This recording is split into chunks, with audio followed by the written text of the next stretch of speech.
Hi, Mark Eaton here with just some closing comments to this course. Now, at the beginning of the course, one of the first things I asked you to do was to compare leadership and management.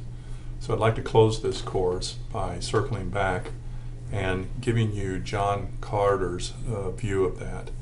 And in 1990, he published an article called What Leaders Really Do in a Harvard Business Review reader on leadership. And in that article, he states that leadership is different from management, but not for the reasons most people think. Leadership isn't mystical and mysterious. It has nothing to do with having charisma or other exotic personality traits. It is not the province of a chosen few, nor is leadership necessarily better than management or a replacement for it. Rather, leadership and management are two distinctive and complementary systems of action. Each has its own functions and characteristic activities. Both are necessary for success in today's environment. And then finally, he says that management is about coping with complexity. Its practices and procedures are largely in response to the emergence of large, complex organizations in the 20th century. Leadership, by contrast, is about coping with change. So it's been a pleasure working with you throughout this course on various topics, on theories and concepts related to leadership. Hopefully you're leaving the course realizing that leadership is not a province of the chosen few, and that anybody can be a leader given training and if you think of leadership as a process.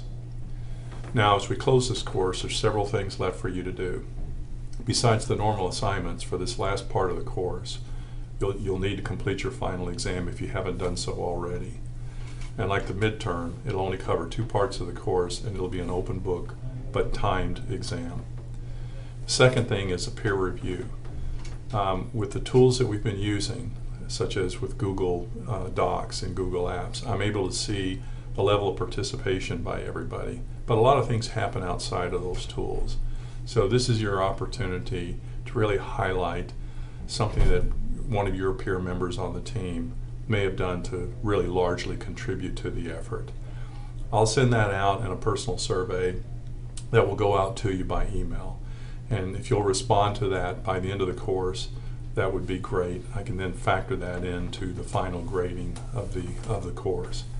And then finally, there's a course survey. And the course survey is locked down to where I cannot see the results of the survey. It will be embedded in the course. When you take that survey, that information goes straight to the Advantage office. I don't see it.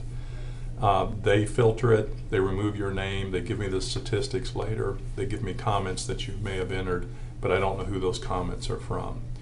And I also am not allowed to even see that level of the data until after I've posted your grades.